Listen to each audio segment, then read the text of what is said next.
Sabe aquelas histórias malucas, às vezes sem pé nem cabeça, que a nossa mente inventa quando a gente dorme? O que será que elas querem dizer? Pois é, hoje a gente vai mergulhar de cabeça na teoria revolucionária de Sigmund Freud, que tentou decifrar exatamente isso: como os sonhos se formam. E olha, para a psicanálise, essa pergunta, ela tem uma resposta que não é nada simples.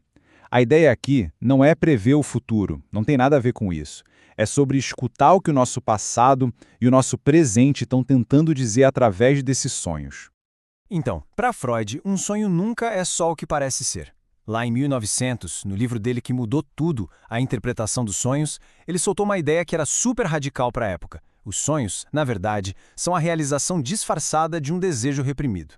Pensa nisso. É como se fosse um código, sabe? Um acordo bem delicado entre aquilo que a gente deseja e aquilo que a nossa consciência permite que a gente saiba.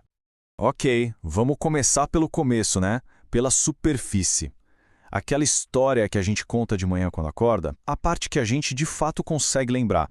Freud deu um nome para isso, conteúdo manifesto.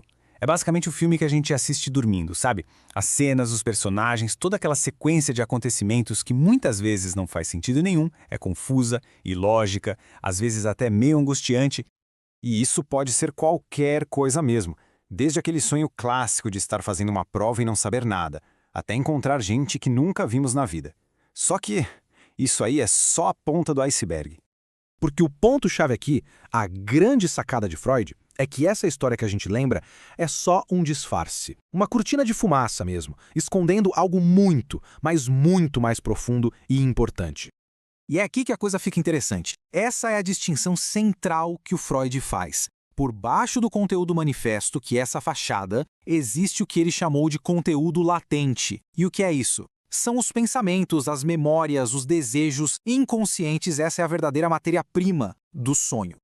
Tá, mas por que esse disfarce todo? Por que a mente não mostra logo o que quer dizer? É que, segundo Freud, a gente tem uma espécie de segurança interna, que ele chamou de censura psíquica. É uma barreira que nos impede de encarar de frente alguns desejos e pensamentos que a gente considera inaceitáveis. Então, o sonho precisa distorcer o material original para conseguir passar por essa barreira.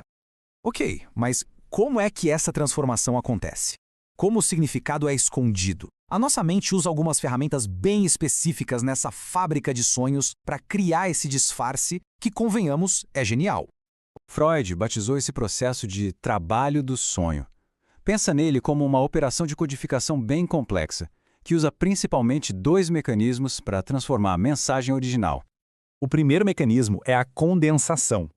É como se a mente quisesse economizar espaço, sabe? Ela pega várias ideias, vários desejos, várias pessoas e junta tudo numa única imagem, num único símbolo. É por isso que cada elemento do sonho é super determinado, ou seja, ele está carregado de muito mais significado do que a gente imagina. O segundo mecanismo é o deslocamento, e essa é uma estratégia espertíssima da censura. O que acontece aqui? A intensidade emocional de algo muito importante é deslocada, transferida para um detalhe que parece bobo, que não tem nada a ver, o foco sai do que realmente importa. Vamos ver como isso funciona na prática para ficar mais claro. Pela condensação, aquela figura autoritária que aparece no sonho pode ser uma mistura da mãe, do chefe e de uma amiga, tudo numa pessoa só. Já no deslocamento, imagina uma raiva muito forte por alguém. No sonho, essa raiva pode aparecer como um medo gigante de um animalzinho inofensivo. O sentimento tá lá, a intensidade tá lá, mas o alvo foi completamente trocado. E entender todo esse processo não é só uma curiosidade, uma coisa teórica. Não. Isso é simplesmente fundamental para a prática da psicanálise. O que esses mecanismos mostram pra gente é que os sonhos não são um monte de coisa aleatória, um ruído mental sem sentido. Pelo contrário, eles são como textos, muito bem estruturados, com uma gramática e uma lógica que são próprias do inconsciente. E eles estão ali, esperando para serem lidos. E como se trabalha com isso na clínica? Bom, o analista não vai chegar e dizer, sonhar com isso significa aquilo. O trabalho é convidar a pessoa a falar livremente sobre cada pedacinho do sonho, cada detalhe, cada imagem, cada sensação. É nesse processo, nas associações livres, que aqueles fios da condensação começam a se soltar e as emoções que foram deslocadas finalmente encontram o seu lugar de origem.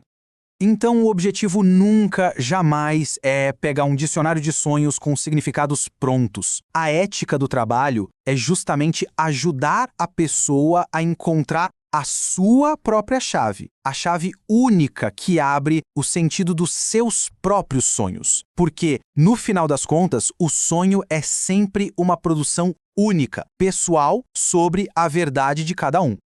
É exatamente por isso que Freud disse aquela frase famosa que os sonhos são a via régia, a estrada real para o inconsciente.